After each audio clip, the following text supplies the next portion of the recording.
et à tous et bienvenue dans Explorescence le podcast, un podcast autour de la famille et de la parentalité. Je suis bien entendu en compagnie de Laura. Salut.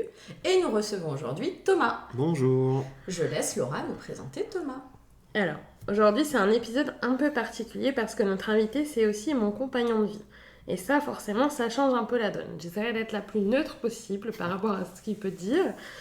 Et j'ai donc le plaisir d'accueillir Thomas qui a 38 ans et qui est enseignant en biologie. Sa passion c'est le vivant, les plantes, les cailloux, les insectes, même ceux qui donnent la frousse. Bon bref, je vous laisse deviner comment c'est à la maison. Il a ce talent rare de s'émerveiller devant les petites choses et de transmettre cette curiosité aux autres. Avec lui, une simple balade peut se transformer en expédition scientifique pleine de découvertes. Oh, regarde cette plante, regarde le caillou, c'est super. Voilà, c'est un peu ça, Thomas. Mais c'est pas tout. Thomas, c'est aussi un papa. Et devenir papa, ça a été tout un voyage. Après un long parcours avant d'accueillir un enfant, il est devenu le fier papa d'un petit garçon en 2024. Je dis pas ça parce que je suis sa maman. Depuis, il incarne ce qu'on appelle un papa poule, attentif, tendre, très investi dans chaque moment du quotidien. Puis, il y a un autre trait qui le définit bien. Thomas, c'est un grand enfant. Il aime jouer, rire, inventer, s'amuser et il transmet cette part de lui-même à son fils. Chez lui, la parentalité, c'est pas seulement accompagner, protéger ou guider, c'est aussi partager le goût du jeu, la joie simple, l'émerveillement et surtout c'est être là, présent, disponible, pleinement impliqué dans les moments du quotidien, qu'ils soient grands ou petits. Désolée, j'ai vraiment beaucoup introduit, mais en même temps, c'est ce que je vis au quotidien. Est-ce que tu es d'accord avec ce que j'ai dit ? Complètement d'accord. J'aurais pas fait mieux. Bon, super. Ouf. Je connais bien mon compagnon. Bon, moi j'ai quand même une petite larme à l'œil. Allez, on va enchaîner. Thomas, pour commencer, devant toi, on a aligné plusieurs cartes qui font partie du jeu On Papote, créé par Maud Nally, illustré par Stéphanie Meyer, aka Eve Hill. Est-ce que tu peux choisir celle qui t'inspire le plus et répondre à la question ? Je prends la nature. Alors, cite-moi un élément de la nature qui t'apaise. Il y en a plusieurs, mais à dire tout ce qui est la végétation et les cailloux. Aux grandes dames de Laura, c'est une passion pour nous. Je souffle. Oui, c'est une passion. On en a plein à la maison. Ton fils ramène quoi à la maison ? Des cailloux. Des cailloux. Et du coup, tu saurais expliquer pourquoi ? Depuis tout petit, pour le coup, j'adorais la nature. J'ai toujours été dehors. J'ai grandi à la campagne, même à la ville, apprendre à aller se balader avec les parents, etc. Et j'ai toujours été intéressé par les plantes, les animaux et les cailloux. Depuis toujours, je voulais être archéologue au début, etc. Bon, j'ai bifurqué vers l'enseignement, mais c'est au programme. Donc je parle de cailloux à mes élèves. Donc ça te va. Je suis ravi. Les élèves, des fois, un peu moins, parce que pareil, les cailloux, c'est pas forcément la passion de tout le monde. Mais on finit par faire apprécier le truc. Je fais une petite chasse au trésor au lycée, maintenant c'est apprécié. Les élèves aiment bien faire la petite chasse aux fossiles. Donc c'est très sympa. Ah bah ouais, mais c'est vrai que quand on rend ça ludique, on peut faire apprendre plein de choses. C'est plus simple, ouais. Les élèves préfèrent ça. C'est quand même toujours mieux que d'avoir un cahier avec des photos, des images. Moi, ils peuvent toucher, regarder. C'est très important ça pour le coup pour les enfants. Ah bah tu prêches des convaincus. L'essence et le sensoriel, nous on est plus que convaincus là-dessus. Donc dans les apprentissages encore plus. Je suis pas ambiance bibliothèque, je suis plus passer par le TP, regarder, observer, toucher. Par l'expérience. Partir, voilà, je peux digresser sur un cours. On devait parler de ça, puis un élève qui me ramène un fossile, bon bah on va prendre une demi-heure pour regarder le fossile. Et puis on va parler caillou, puis on prendra le cours après, c'est pas grave. Trop bien, ça doit être trop chouette pour les élèves. Merci Thomas, du coup, pour cette petite confidence. Est-ce que maintenant tu pourrais nous expliquer ce que signifie pour toi la parentalité, comment tu définis ta parentalité ? La parentalité, moi, en fait, c'est un truc que j'étais prêt très tôt, en fait. Je pensais être papa. Puis j'ai toujours voulu être papa, pour le coup. On en a parlé avec Laura, très long. C'est un des premiers trucs que je lui ai dit. Moi, j'espère un jour avoir des enfants. Je suis prêt. Alors, peut-être parce que je suis plus vieux, déjà. J'étais plus âgé, mais j'ai toujours été prêt à avoir papa. J'ai toujours travaillé avec les enfants. Moi, les enfants, ça me fait pas peur. C'est pas un truc qui va m'irriter, qui va m'agacer. Donc, la parentalité, moi, c'était vraiment, pour le coup, un plaisir. Chemin compliqué, on en reparlera peut-être après. Donc vraiment en plus un super cadeau, mais la parentalité, moi, c'est voir grandir mon enfant, l'élever, lui faire partager mes passions, le laisser prendre ses propres passions. Je vais pas lui imposer. Si un jour il me dit j'aime pas les cailloux, par exemple, il n'aimera pas les cailloux. C'est pas grave. C'est pas grave. Mais c'est l'ouvrir surtout, pas qu'il reste enfermé, l'ouvrir sur ce qu'il y a dehors. Regarder que les choses simples, ça suffit. Il n'y a pas besoin d'avoir une tonne de matériel. On peut être dehors, regarder les oiseaux, puis être content. Donc C'est vraiment, voilà, pour moi, la parentalité, c'est ça. Quoi. C'est avoir son enfant, ses enfants, peu importe. Mais grandir, évoluer, et moi aussi continuer de grandir, en fait. Pour le coup, je revois des choses, je réapprends des trucs, donc c'est une nouvelle vie, c'est génial, en fait. Enfin, pour le coup, moi, je le vis super bien, j'avais hâte et je suis pas déçu. Je suis pas fatigué, je suis heureux, pour le coup. Ok, Et trop chouette. c'est vraiment très bien, ouais. Oui, entre ce que tu rêvais, ce que tu imaginais, ce que tu projetais, et là, la réalité. Moi, il n'y a pas de déception, c'est exactement comme je pensais le vivre. Donc voilà, bah, les crises quand il y a des crises, le petit coup de mou quand il y a un petit coup de mou, mais au milieu de ça, tu as les rires, la joie, les jeux, les balades, les sorties, voilà, la découverte des goûts, des couleurs, des aliments, tout. Quoi. Donc, T'avais peut-être une projection qui était assez réaliste. je pense aussi pour le coup, voilà, le fait d'être toujours entouré d'enfants depuis tout petit, c'est-à-dire que même quand j'étais pas parent, j'ai déjà fait un peu de nounou, enfin je me suis toujours occupé d'enfants. Donc j'ai connu tous les âges en plus, entre guillemets, avec mon métier en plus, voilà, je suis parti de la maternelle jusqu'à maintenant au lycée, donc en plus je pense que je balaye un âge d'enfant assez large. Donc j'ai vu ce qu'il y a avant, à la naissance, au début, je vois ce que ça devient après. Donc voilà, ça me fait pas peur, je marche pas en terrain inconnu. Mais après voilà, quand c'est son enfant, c'est complètement différent, attention. Donc, C'est-à-dire. mais je pense que je réagis pas pareil qu'avec mes élèves, il y a comme une petite distance avec les élèves. Là, avec mon fils, c'est mon fils, il n'y a pas de distance. Je me suis découvert peut-être un côté un peu plus protecteur que je le pensais. Je sais que je suis protecteur déjà de base, je joue avec Laura et tout ça, mais je pense que ouais, avec mes enfants, je peux être encore plus protecteur et je pense que je suis pas un lion pour rien pour le coup. Là, voilà, c'est mon fils. Ok. Du coup, Thomas, tu as pu dire que le parcours avait été compliqué du coup pour avoir ce petit garçon. Laura l'a également dit dans la présentation. Donc en fait, nécessairement, vous avez dû en parler avec Laura de comment vous imaginez la parentalité, de comment tu te projetais en tant que papa, comment tu l'imaginais en tant que maman et inversement. Donc du coup, c'est peut-être aussi pour ça que cette réalité, elle est aussi précise entre guillemets. Enfin voilà, est-ce que c'est le fait d'en avoir parlé qui te permet d'être de ne pas être déçu peut-être de ce que tu as actuellement et d'être heureux? Non, oui, oui, c'est sûr que ça a joué parce que pour le coup, voilà, on a eu un parcours, on avait lancé une PMA, parce que voilà, pour le coup, c'était compliqué pour les deux. Alors c'est peut-être aussi l'avantage, c'est quand c'est 50-50 entre guillemets. Ouais. En termes de problèmes, c'est-à-dire qu'elle avait ses problèmes, j'ai mes problèmes, donc c'était compliqué pour les deux, il n'y a pas un qui est responsable, entre guillemets. Beaucoup parler, parce que je pense que les couples à qui ça arrive, si ça ne parle pas, voilà, on en connaît dans notre entourage, c'est plus compliqué. Donc voilà, bien parler, bien discuter, c'est sûr que ça... Voilà. Après, depuis le début, même qu'on ait des enfants, quand on s'est rencontrés, on avait quand même des atomes crochus, c'est pas pour rien qu'on s'est mis ensemble, et on était plutôt raccord sur tout ce qui était éducation, les enfants, le monde qui nous entoure, enfin voilà, on a la même ouverture d'esprit, je pense. Et donc, du coup, voilà, on était déjà plutôt raccord. Et c'est vrai que cette histoire-là a renforcé, entre guillemets, la vision de l'enfant, de l'éducation, par nos métiers respectifs, votre côté éduc, vous de l'époque, et moi aussi, mon côté éducation nationale. On a rencontré des enfants, des familles où, des fois, c'est pas de la faute de l'enfant, on a bien compris que c'est l'environnement, etc. Donc, on sait aussi ce qu'on veut pour notre fils, on sait ce qu'on veut pas, pour le coup. Donc, il y a des choses qui étaient déjà très claires dans notre tête. Après, bien sûr qu'on adapte entre ce qu'on veut sur le papier et la réalité, bien sûr, voilà, on fait ce qu'on peut. Mais voilà, on savait déjà où on voulait aller. Le parcours PMA a renforcé on va dire, les liens et la discussion, parce que là, forcément, les jours où ça va pas, où les nouvelles sont pas bonnes, vaut mieux causer, sinon c'est compliqué. C'est un Donc, peu qui tout double sinon, non? je pense que c'est qui tout. On avait, entre guillemets, aussi posé la question, enfin, on a réfléchi aussi, et si on n'a pas d'enfant? On en était là, hein. C'est-à-dire qu'il n'y a pas que comment on va faire pour élever notre enfant, bien sûr qu'on y a pensé. Les derniers rendez-vous qu'on avait fait avant le petit bébé miracle qui arrivait, le dernier rendez-vous c'était de penser à adopter monsieur, madame. Ouais. Donc sorti de là, ce jour-là, on pensait plus à l'enfant. Hein. On s'est dit, on est Ouais. rentré, on était faire les courses, faire un resto, et puis on a dit on met tout en stand-by. Parce que voilà, c'était hyper violent pour Laura, hyper violent pour moi aussi, parce que je pouvais pas faire grand-chose. Ouais. Voilà, moi j'avais ma compagne en pleurs, c'était compliqué. Puis du coup, ça invite aussi à penser autrement. Comme tu disais, on a dû réfléchir à, ok, est-ce que l'adoption c'est ok pour nous? Est-ce que c'est pas ok? Est-ce que... Là, il y avait débat d'ailleurs. Il y a eu débat, mais on a fini par conclure que non. Mm. Est-ce que c'était aussi possible qu'on n'ait pas du tout d'enfant? Est-ce qu'on s'acharne coûte que coûte jusqu'au bout? Ou alors est-ce qu'on se dit, on se donne une limite de temps et après on vit? Ce qu'on a fait aussi.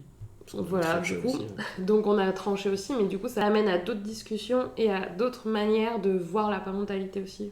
Pour le coup, on avait envisagé les deux côtés de la parentalité, c'est-à-dire avoir un enfant et avoir l'esprit du parent sans avoir d'enfants, voir les copains, les copines avec leurs enfants, et être du coup juste les tontons et tata poule. Ce qu'on faisait très bien, poule et cool, ce qu'on faisait bien jusque-là pour le coup. Bien. Qui était un très beau rôle et pour lequel avec qui on aurait pris avec plaisir, on était en accord avec ça. Mais voilà, avoir un enfant, c'est vrai que moi c'était toujours pour le coup plus qu'un rêve, j'ai toujours voulu être papa pour le coup, très tôt j'étais prêt à être papa, hein. Je pense que quand on dit que j'avais 20-21 ans, même dans mes relations précédentes pour le coup, moi je voulais être papa, il n'y avait pas de souci, les anciennes compagnes n'étaient pas forcément prêtes. Tant mieux, c'est peut-être pour ça que d'ailleurs ça n'a pas marché, c'était pas le bon, c'était pas la bonne, c'était pas les bons moments, et Je suis ravie. Donc tant pis pour elle. Tant pis pour elle, en effet. Ouais. Et moi, je suis prêt, j'étais prêt à très tôt et oui, je regrette pas. Je regrette pas parce que pour le coup, là, j'ai la compagne idéale, j'ai le fils idéal pour l'instant, ça se passe très bien. Enfin, j'ai une petite larme. Donc pour le coup, voilà, c'était le bon moment et puis il est arrivé pour le coup par miracle. Donc c'était vraiment une belle surprise, agréable. Voilà, on s'y attendait pas. Je vais pas dire qu'on avait fait le deuil, on n'était pas loin. Parce franchement. Que du coup, vous aviez fait les démarches. On a lancé la PMA et en plus, voilà, vu nos résultats, en plus c'était vraiment c'est déjà le stade final de la PMA. C'est-à-dire qu'il n'y a même pas les premiers trucs, il n'y avait même pas les hormones, il n'y avait pas tout ça. Nous, c'est directement, on fait injection, ça féconde pas. Donc attention, préparez-vous, ça marche pas tous les coups. On est qu'à 20-30% de réussite et encore. Donc préparez-vous et d'où la phrase violente, Madame, faut maigrir, Madame, pense à l'adoption. Donc voilà, rendez-vous hyper violent. Voilà, la PMA, c'est pas que. Faut bien l'avoir en tête, c'est pas un truc. On est là pour vous aider. Oui, ils sont là pour vous aider, certaines personnes. D'autres qui sont un peu plus pragmatiques sont là pour leurs stats, pour leurs chiffres, pour leur réussite. Et puis ils sont aussi directs et cash. Et oui, ça marche pas toujours.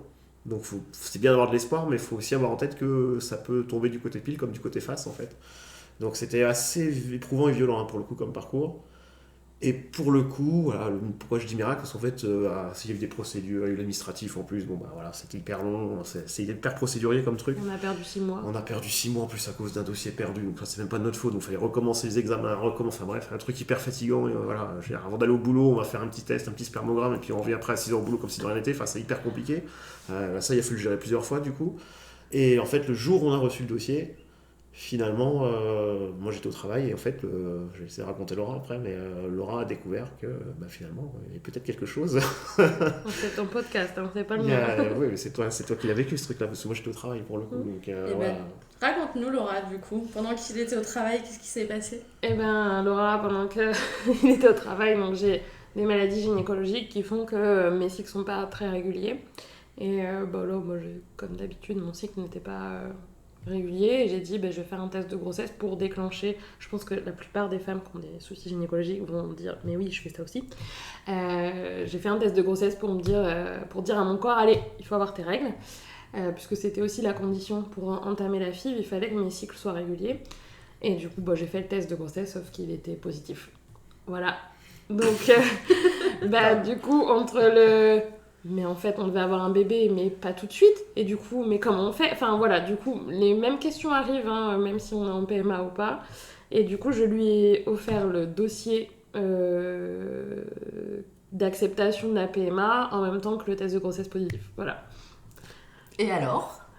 J'ai pleuré. J'étais hyper content, j'ai pleuré, enfin voilà, j'y croyais même pas au début, j'ai regardé le dossier, donc j'étais content pour le dossier, je me suis dit c'est cool, on va pouvoir lancer le truc, et puis il y a une autre boîte, donc j'ai regardé la boîte et c'était le test en fait. Donc là, j'ai bugué, j'ai pleuré. Mais j'étais content, pour le coup. Toi, tu as eu les mêmes questionnements que Laura, c'est-à-dire, mais comment on va faire? On le projetait peut-être plus tard, mais en fait, là, il est là dans 9 mois à peu près. Enfin, voilà, en plus, tu savais pas trop où t'en étais de la grossesse, donc il est là peut-être bientôt. Oui et non, parce que du coup j'étais tellement content et pour le coup je pense que j'étais prêt, donc oui, on s'est inquiété, on s'est dit voilà, faut qu'on... En fait on a directement pensé organisation, comment on va faire. Alors ça c'est mon côté Capricorne. Voilà.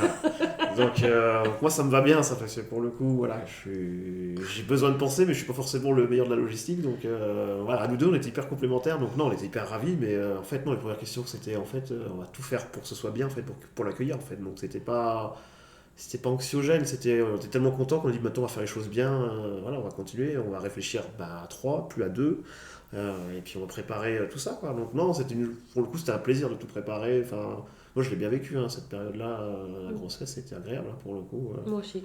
On a tout fait à 2, on a tout regardé, on a préparé, et puis je pense que ça s'est bien passé, il n'y a pas eu de... Je me rappelle pas d'un mauvais souvenir pendant cette grossesse. Toi, dans la grossesse, tu t'es sentie tout de suite impliquée dans l'accompagnement de la grossesse. Tu t'es pas dit, c'est Laura, elle est enceinte et du coup, bah moi j'attends. T'as réussi à trouver une place? Lui demander confirmation, mais je pense avoir pris ma place pour le coup. Ouais. Je pense que j'étais plutôt au petit soin. Oui. Je pense qu'elle m'a pas redécouvert parce que je suis pas forcément le plus romantique des hommes. Non. Mais là, pour le coup, justement, là, le côté protecteur, je protégeais ma femme et la petite boule de vie qu'il y avait dans son ventre. Donc, je pense que même moi, je me suis redécouvert, j'en pleure un petit peu, mais je me suis redécouvert protecteur, fier, puis voilà, puis on savait la chance qu'on avait. Donc moi, là, c'est le côté biologique qui parle, le côté où malheureusement, pour le coup, je pense que malheureusement, j'ai un petit peu de bagage scientifique aussi. Et donc, il y a des trucs que je connaissais, je savais les risques à l'avance. C'est-à-dire qu'on avait fait les rendez-vous médecins, les médecins, ils employaient des mots. Laura, des fois, elle ne comprenait pas forcément tout de suite le truc. Moi, je savais ce que ça pouvait vouloir dire. Donc, il y a ces petits côtés anxiogènes que je pouvais avoir, c'est que je savais certains trucs. J'avais connaissance de certaines possibilités, je savais que c'était un miracle, je connaissais les problèmes gynécologiques, etc. Donc je sais les risques par rapport à une grossesse. Donc je pense que j'étais encore plus protecteur et plus attentionné pour le coup. Ah bah dès que j'avais un truc, t'as quoi? Qu'est-ce qu'il faut? On fait quoi?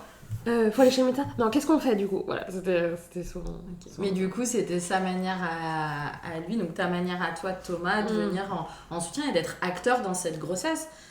Parce qu'en fait, le papa ou le compagnon, enfin le coparent, est quand même souvent, est pas dans le corps de la personne qui enfante, et du coup... C'est sûr, c'est compliqué, donc là c'est vrai que moi pour le coup, clairement, moi j'ai pas le bébé dans le ventre, donc j'ai pas les douleurs, j'ai pas les sensations, j'ai pas les coups de pied, j'ai pas les vomissements, j'ai pas tout ça, moi c'est sûr. Ça c'est quelque chose qui a été dur pour toi, je sais. À un moment donné, quand moi je commençais à le sentir bouger, mais que lui il le sentait pas. Parce qu'au début, au début, voilà, tu sens des tout petits trucs au début, et lui il le sentait pas, ça a été difficile pour toi au début. Ouais. Après, heureusement qu'il y a eu les premières échographies. L'avantage pour le coup de tes maladies, c'est d'avoir eu toutes les échos, pas juste une ou deux par-ci par-là. Là, tous les mois on y allait, donc j'ai pu pour le coup pleinement profiter et voir. Je ressentais pas, mais quand je voyais la petite crevette bouger à l'échographie, je me dis ok, là c'est normal, ça chatouille. Donc voilà, ça pour le coup c'était agréable. J'ai dû en louper une seule où j'ai pas pu y aller, mais en fait je faisais tout pour essayer d'y aller. C'était vraiment pour le coup des moments privilégiés et ça j'ai apprécié. Et ça m'a aidé, je pense aussi à des fois comprendre quand je suis fatigué, j'ai mal au ventre, machin. Bah oui, forcément, je comprends mieux quoi. Mais oui, le côté sensation au début, mais après, moi je voulais juste protéger. Donc après, voilà, j'étais content. Quand elle me disait c'est bon, tout va bien, ok, tout va bien. Je suis rassuré, tout va bien. Tu conseilles à tous les coparents d'accompagner la personne dans sa grossesse? Ouais, au maximum, parce qu'on alors pareil, là c'est pareil le côté biologique, mais tant que le bébé n'est pas là, on ne sait pas ce qui peut se passer. Nous, on était grossesse à risque, pour le coup. Pareil, ça, on l'a toujours eu en tête aussi, on en avait parlé beaucoup, on l'avait toujours en tête. C'est-à-dire qu'on est heureux, mais on sait que du jour au lendemain, paf, ça peut s'enlever. Donc oui, c'est important de parler, continuer de parler, communiquer et d'être là. C'est-à-dire que voilà, des fois, c'est juste, je sais pas, tirer une chaise, tu veux te coucher ce soir, va te coucher, je finis la vaisselle. C'est rien, c'est des trucs du quotidien. Mais si ça peut soulager, c'est impeccable. Et puis voilà, comme ça... la grossesse se passe bien, après ça n'empêchait pas d'avoir des moments privilégiés, de se balader, de se faire de la souffle. On a continué de vivre normalement pour le coup. Oui, parce que j'ai pas été malade. En plus, oui, ça, t'as pas été malade, donc on a pu vivre, bouger, sortir, profiter, mais en étant un peu plus attentionné. mais on a profité pour le coup, et moi j'ai vraiment l'impression d'avoir profité pleinement de la grossesse aussi. Je l'ai pas laissé faire son truc de son côté, puis moi faire ma vie de mon côté. Non, voilà, on avait nos boulots, on a continué de bosser, mais quand on était ensemble, on était déjà ensemble, presque à 2,5 comme je disais au début, on était à 2,5, 3, mais on était déjà ensemble, quoi.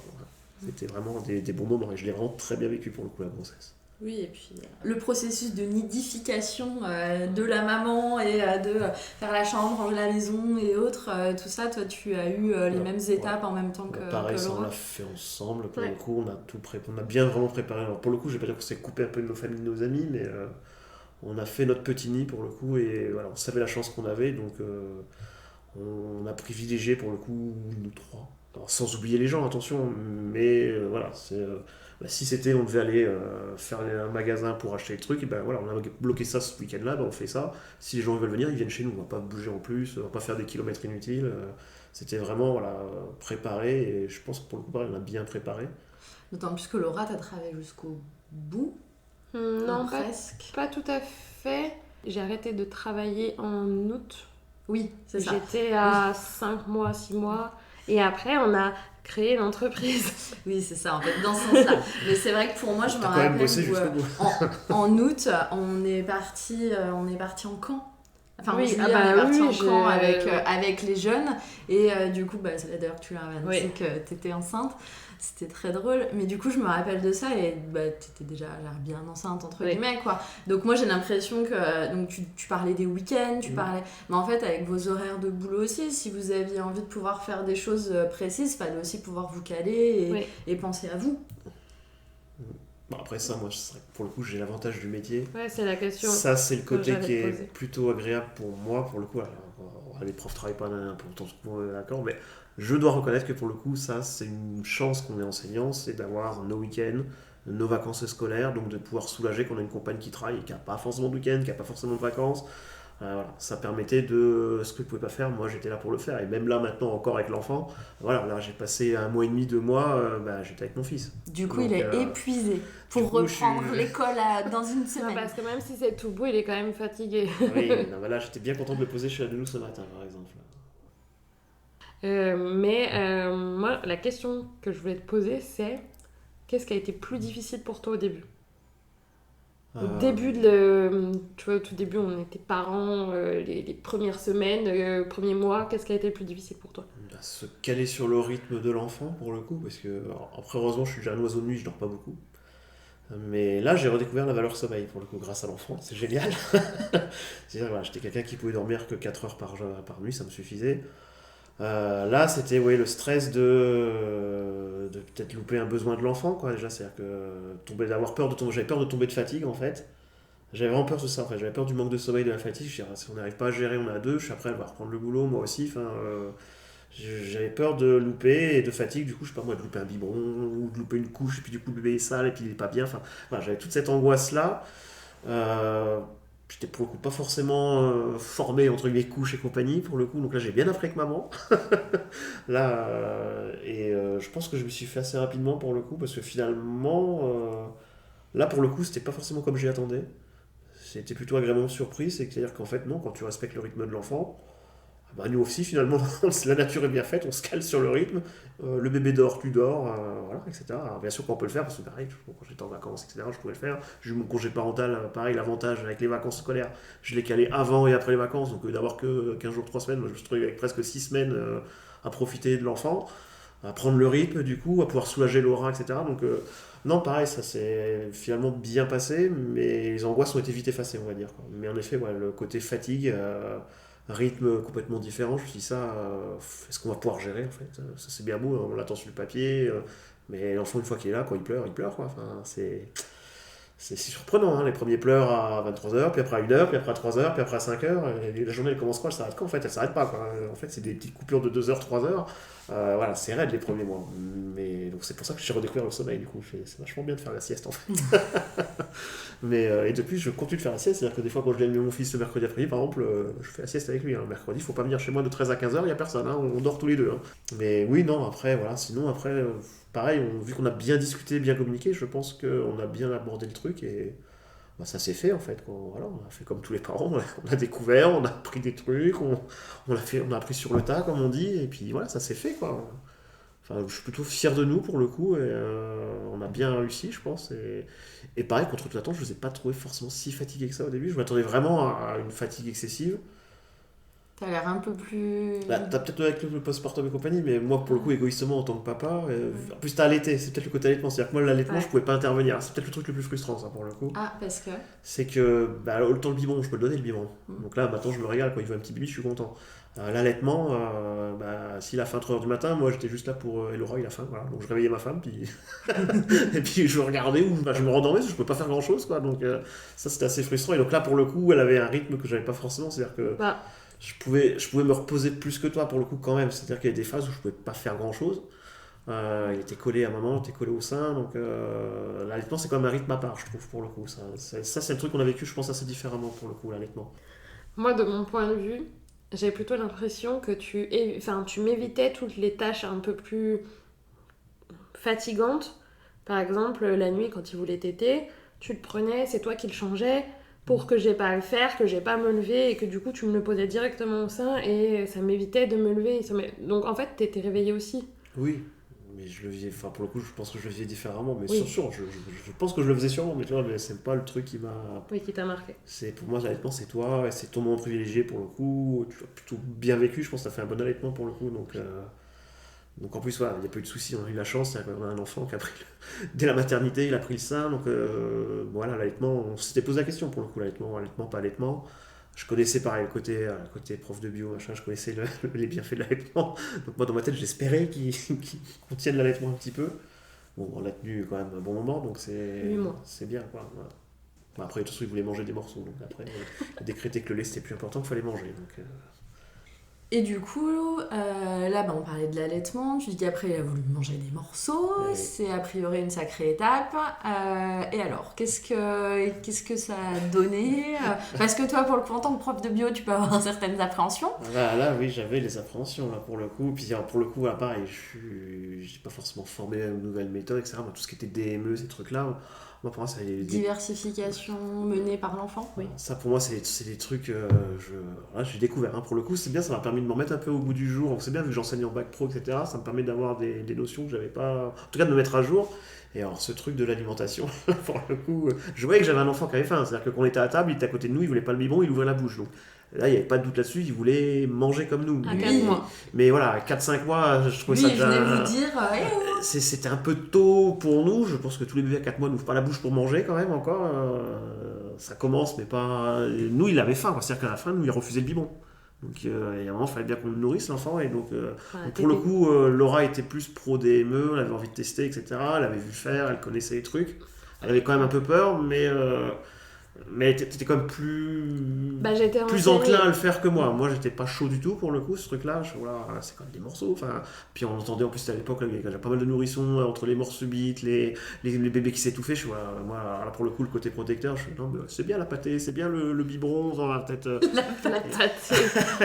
Non, mais moi, La quand j'ai vu purée. quand j'ai vu le premier repas rempli déjà de petits morceaux, je me suis dit, mais il a pas de dents, comment il va. Je sais plus ce que je lui ai donné en premier. Enfin, et pour le coup, j'ai eu peur, et j'ai eu encore plus peur la première fois où il a failli. En fait, les bébés, quand on leur donne des morceaux, ils ont un réflexe qui fait que l'aliment. Ouais, réflexe cognitif. déglutissent. C'est ça, l'aliment ressort automatiquement en fait. Mais c'est hyper impressionnant parce qu'on a l'impression qu'il s'étouffe. Ok. Donc ça peut faire peur en fait si on le sait pas. Ah oui, c'est hyper violent. Pour le Et en coup. fait, Thomas il a pas supporté du tout. Et il me dit non, mais on arrête tout de suite, je veux pas continuer, non, hors de question. J'ai dit mais il a faim ton enfant, il faut qu'il J'étais pas mange. prêt à ça pour le coup. Et du coup, pendant 2 semaines, je t'ai dit pendant les repas tu sors. Parce qu'en fait t'es stressée, t'es angoissée et je vois que ça va pas, mais laisse-moi essayer, que ça s'installe tranquillement cette routine. Et après tu reviens une fois que c'est bien installé. Et il est revenu et après ça allait bien. Ah oui, c'est après quand Et j'ai vu que l'enfant mangeait en fait. Et ça t'a pas dérangé que Laura te dise, en gros, moi je le sens, je veux bien le gérer là, 15 jours le temps que ça s'installe, qu'on prenne les habitudes, et puis après tu reviens, moi je suis en confiance avec ça. Toi tu t'es pas dit, mais en fait elle me met à la porte, Non, et genre pas elle du me tout. punit.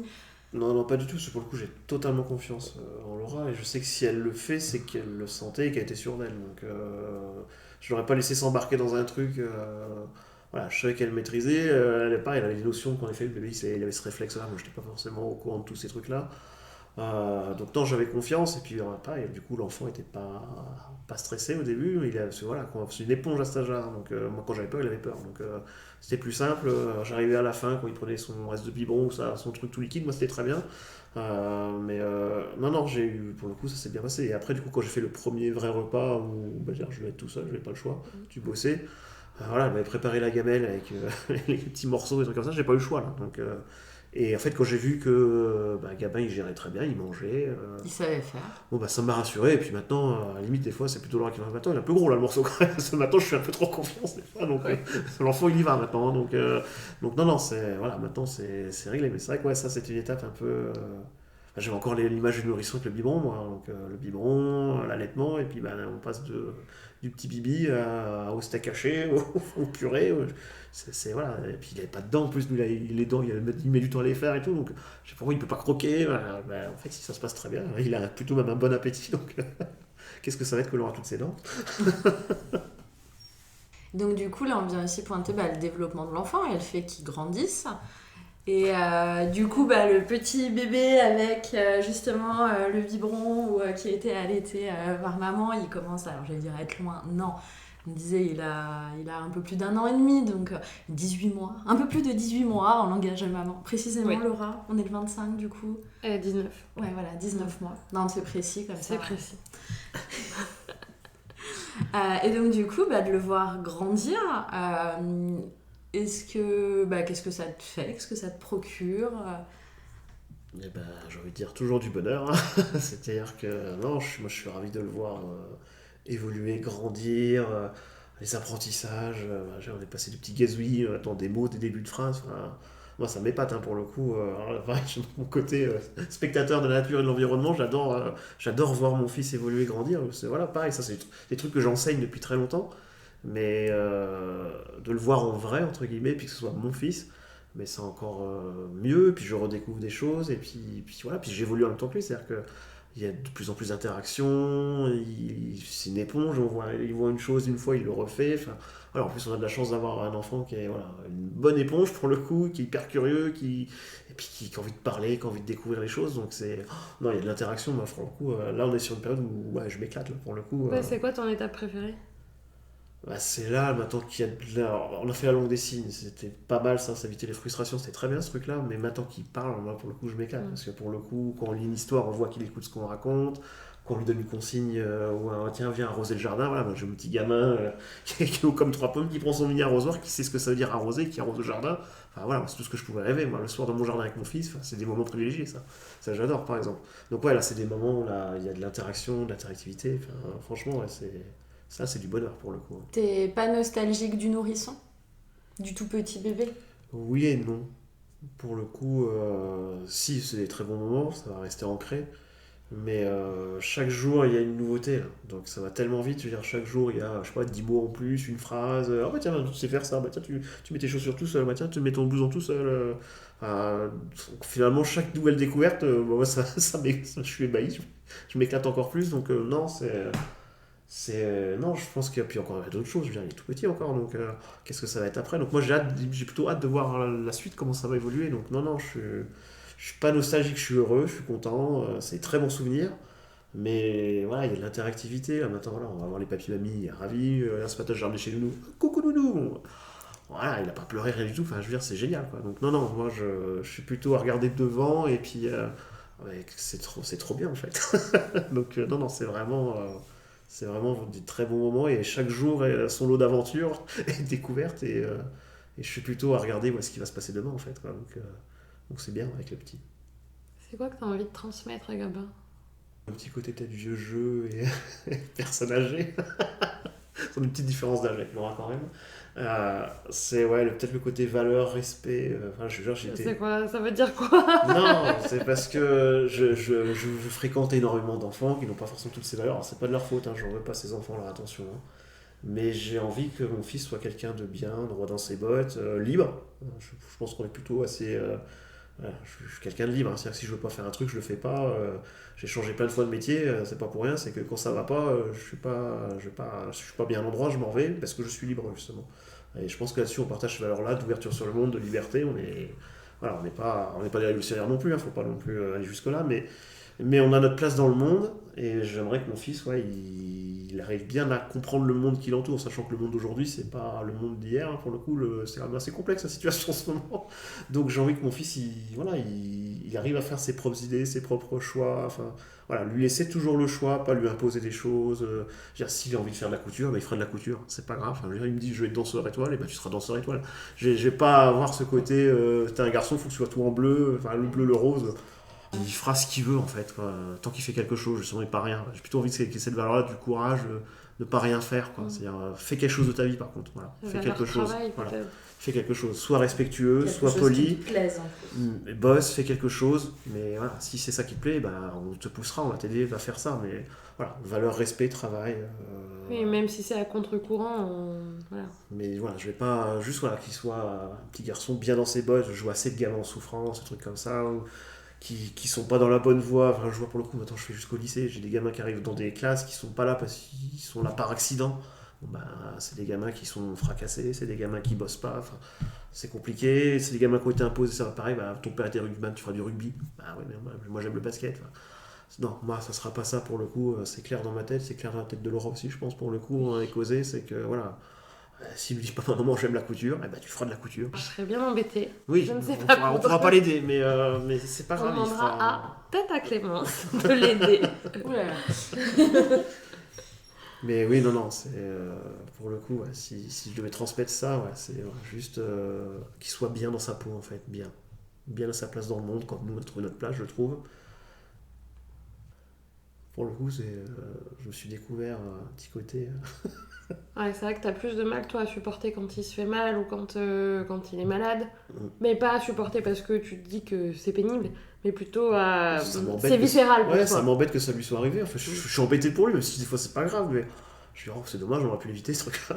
Voilà, la bosse, là pour moi, tant pis, quoi. Mais, je vais pas en faire un drame non plus, mais oui, voilà, c'est vrai que ça me prend, des fois ça me prend au trip, hein, quand je le vois pas bien, là, quand il a eu son gros rhume, là, c'était pas non plus grave, mais qu'il avait vraiment des problèmes à respirer, moi j'étais là, quand même, ça me fait mal au ventre de le voir comme ça, là. C'est vrai que là, je me suis découvert un petit peu d'empathie, plus que je pensais en avant, je suis déjà quand même assez dans les émotions, pour le coup, je fais partie des hommes qui pleurent, qui rient, moi, voilà, il y a un truc triste, je pleure, il y a un truc drôle, je rigole, donc j'ai pas de problème avec ça, j'assume complètement, mais je pensais pas que ça allait me prendre autant au trip. C'est vrai que des fois, je lui dis, même des fois, quand je sais pas, je laisse 2 jours chez papy, mamie, bah, j'ai mal au ventre, quoi. J'ai une petite boule au ventre, je fais, oh, quand même, c'est calme, c'est vachement bien, c'est calme. Mais ouais, il me manque, quoi. Enfin, c'est des trucs tout bêtes, mais. Et je pensais pas être autant dans l'émotion que ça, mais après, ça, je le vis bien, hein, c'est agréable, hein, au contraire. Hein, ça, parce que j'avais pas forcément. Je savais pas si j'allais avoir ce côté paternel, pour le coup. Je savais pas si j'allais avoir la fibre paternelle, comme on dit, j'avais envie d'être papa, ça y a pas de souci. Mais j'étais pas sûr d'avoir la fibre paternelle. Bon, j'ai ma réponse, c'est bon. Toi, tu fais la différence entre avoir envie d'avoir un enfant et être papa. Ah oui, pour moi, ça c'était clair dans ma tête. C'est-à-dire que j'ai toujours eu envie d'être papa depuis très longtemps. Ouais. Je me sentais prêt, j'avais envie, mais j'avais bien conscience que avoir envie, mais pareil, là, c'est peut-être des formations de problème entre enseigner, dire ce que tu veux, et puis après la réalité, il y a toujours un petit. Moi, ça dans ma tête, c'était clair. C'est-à-dire que j'avais envie, mais c'est, comme on dit, c'est facile, c'est pas le tout d'avoir envie, une fois que c'est là, comment on fait? Et ça, j'étais pas, j'avais jamais eu d'enfant encore, donc j'avais pas forcément la réponse. Et donc pour le coup, pareil, tu m'as bien aidé, on a quand même bien discuté, on a bien échangé.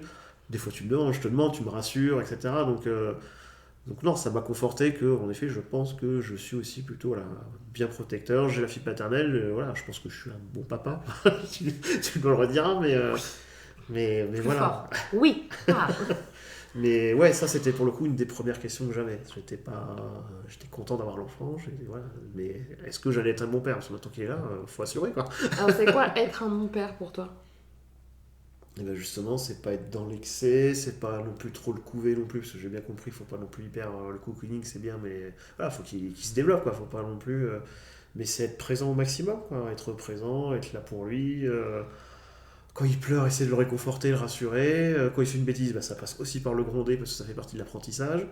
Mais pas en 3 heures. Quoi. Voilà, on gronde, après on lui explique, et puis hop, on passe à autre chose. Et puis après on rigole, on fait un petit jeu, on va dehors, on découvre la nature, on se balade. Enfin, voilà, c'est ça pour moi, être père, c'est profiter de chaque instant, faire évoluer, grandir, et comme je disais tout à l'heure, grandir aussi. C'est-à-dire que moi j'ai l'impression de j'ai une nouvelle vie, là. Pour moi c'est vraiment une deuxième vie. Je repars,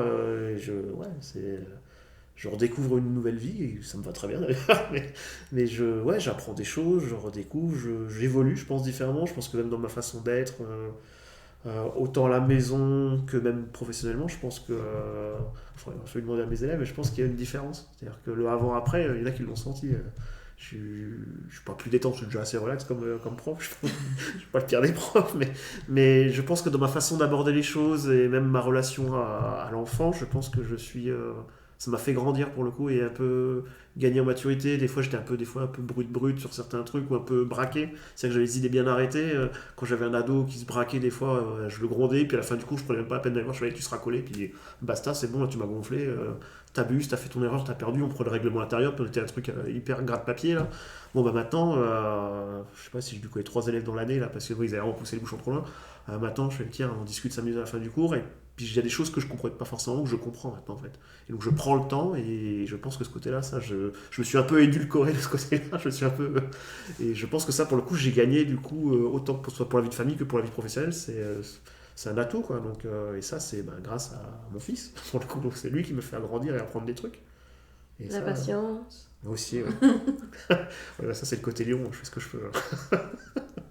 Là, je fais comme je peux. Mais c'est vrai que oui, je me suis quand même, je pense, bien calmé.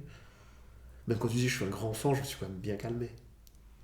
Je suis devenu un peu plus sérieux et un peu moins je m'en foutiste entre guillemets. Alors je vais pas dire que je suis un rebelle, mais je suis pas le mec qui a le plus d'ambition du monde. Enfin, vous avez créé votre entreprise, mais alors total respect. Hein. Moi, c'est un truc que je suis incapable de faire, ça, ce truc-là. Moi, je suis très bien à ma place. Je pense qu'il faut les bonnes personnes. Oui, bah c'est sûr. Ça, c'est sûr. Je peux me permettre. Pour les bonnes personnes, les bonnes idées, et voilà. Mais moi, je sais quoi, ça, c'est un truc qui est pas pour moi, et je pense que ça m'a fait changer, changer, j'aime pas ce mot changer, évoluer du bon sens, entre guillemets. Et puis, non, c'est bien, quoi. Enfin, pour moi, je vois la vie du bon côté, il y a pas de noirceur, il n'y a pas de tout ça, donc c'est génial, quoi. Trop bien. Je trouve que t'as plus de lâcher prise aussi. Ah bah oui, ça, en même temps... Peut-être pas le choix. Une fois que t'as fait tes 3 premières nuits blanches de suite, t'as 72 heures sans dormir. Je pense que le lâcher prise, t'as plus le choix après. Ça forme. C'est vrai que oui, je suis bien plus relax sur certains points. C'est vrai qu'il y a des trucs où je vais pas dire mes tocs, mais disons que là, il y a des trucs. Bon, ouais, c'est bon, hein, c'est pas grave. Il y a pire dans la vie, quoi. Est-ce que ça a été difficile de changer tes habitudes? Alors, pareil, je pensais que. Oui, je t'avais dit, je changerai jamais. Des trucs, ça c'est comme ça. Bon, en fait, non. ça se fait par la force des choses, mais en même temps, non, en fait. Pour le coup, je l'ai bien vécu ce changement. Enfin, vu que c'est un plaisir pour moi chaque fois d'être avec mon fils, d'être avec Laura. Enfin, c'est vraiment des moments privilégiés. En fait, j'ai redécouvert ce que c'était ces trucs-là. Et non, en fait, je pense qu'on déplace juste le curseur. En fait, des choses qui étaient braquées, parce qu'en fait, on connaissait rien d'autre avant. Donc, le curseur était là. Finalement, il y a ça. Bon, finalement, c'est bien. Donc, on reste là, puis on avance, quoi. Donc, non, finalement. Tes envies ont changé, du coup?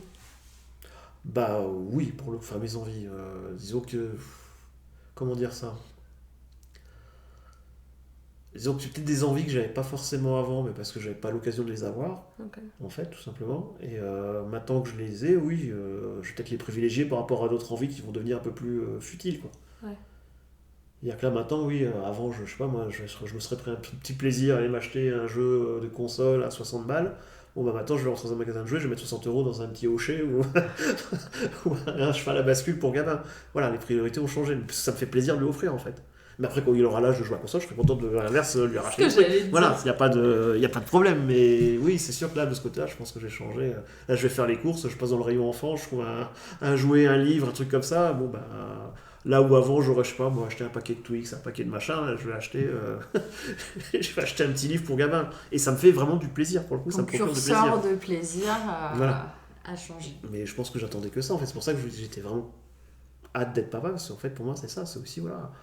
Faut pas non plus lui demander de cadeaux, c'est pas ce que je dis, tout le monde peut pas, mais voilà, le petit plaisir, le petit moment en fait. Dans la journée, s'il y a même juste un moment, il peut pleurer toute une journée, être horrible, fatigué, criser, attaque le nom. Si, je sais pas, dans cette journée, il y a un petit moment où il vient, il nous fait un petit câlin, pardon maman, pardon papa, oh bah ma soeur, un petit câlin, en fait c'est bon, ça efface tout le reste. En fait.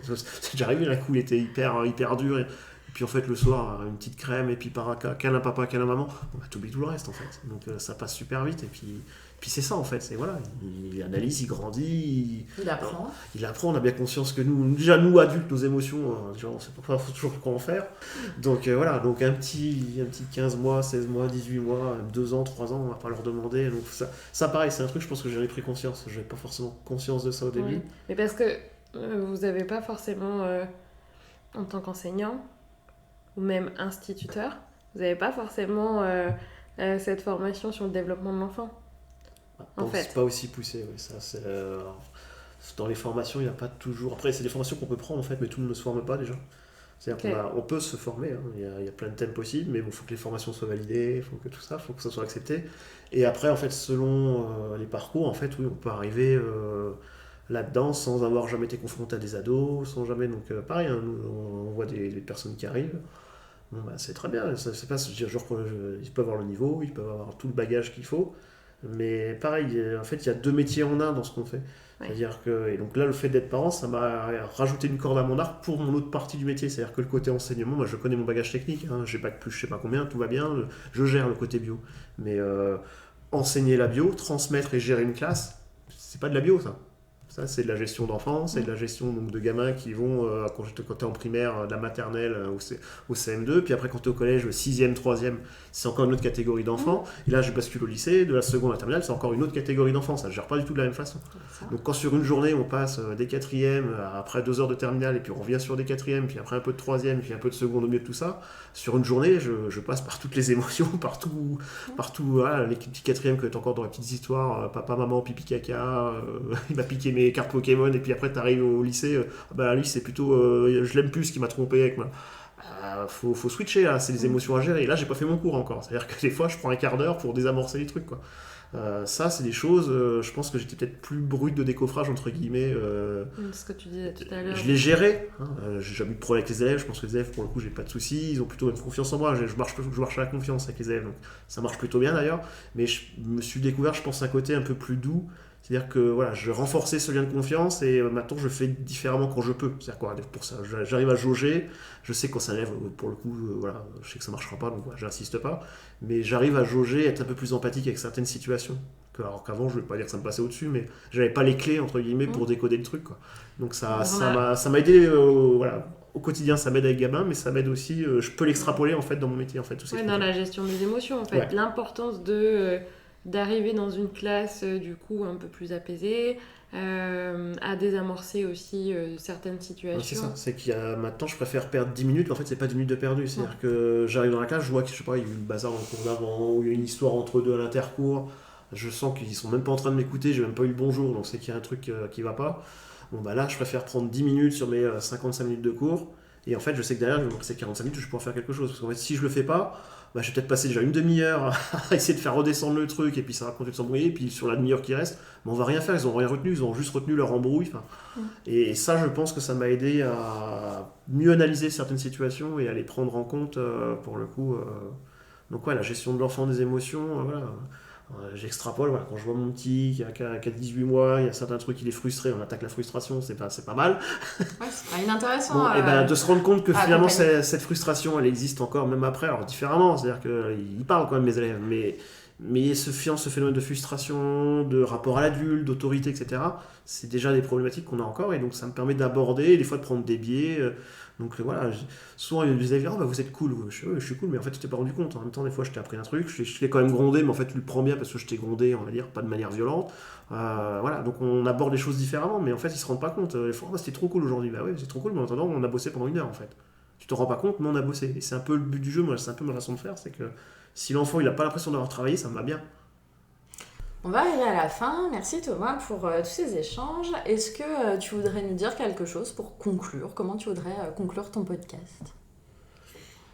Bah, tout simplement, juste moi, je suis heureux d'être papa en fait, tout simplement. Donc, j'avais une phrase en fait quand j'étais petit. C'est un truc, je sais plus si c'était mon père ou mes grands-parents qui m'avaient fait ça. On était en Auvergne en vacances, c'est très vieux, il y a très longtemps. Et en fait, on a été visiter un moulin, puis il y avait des trucs, des papiers qu'on pouvait faire nous-mêmes. Et puis on avait acheté un papier. Et il y avait un mot sur ce truc, c'était la plus perdue de toutes les journées est celle où on n'a pas ri. Et cette phrase, elle est toujours ancrée dans ma tête depuis toujours. Et ça, c'est un truc que je veux transmettre à mon fils, que je transmets à mes élèves, que j'applique tous les jours au quotidien, parce que je pense qu'il n'y a pas une journée où on rigole pas. C'est-à-dire que même si on se prend la tête, on s'engueule, on finit par rire. C'est-à-dire qu'il n'y a pas une journée où on n'a pas ri. Je pense qu'il y a plus de journées où on a ri que de journées. C'est-à-dire que même quand c'était compliqué, même dans les moments les plus durs, on finissait quand même par rire. Donc, et ça, c'est un truc pour le coup, voilà, ça j'y tiens. C'est-à-dire que même quand je vais pas bien, parce que des fois je suis pas bien, non, le rire, c'est vraiment. Et cette phrase, ouais, c'est un truc, et des fois, j'ai vu la dire à certains élèves quand ils sont tristes, et ça, je compte bien la dire un jour à gamin, c'est quoi, le jour où il sera peut-être triste, écoute, la vie est belle, elle rigole, quoi. On n'est que de passage sur Terre, donc faut rire, quoi. Et quand tu ris, ça enlève plein de trucs, et ça va vachement bien après. Merci. Ben, merci beaucoup Thomas pour les échanges. Merci pour ta confiance. Merci à vous. Merci à Laura. Merci. Et puis merci également à vous qui nous écoutez. Vous êtes de plus en plus nombreux et nous on est ravis de ça. Vous pouvez nous retrouver sur de nombreuses plateformes d'écoute ainsi que sur nos réseaux sociaux. Et puis au plaisir de vous retrouver pour d'autres épisodes. À bientôt. À bientôt.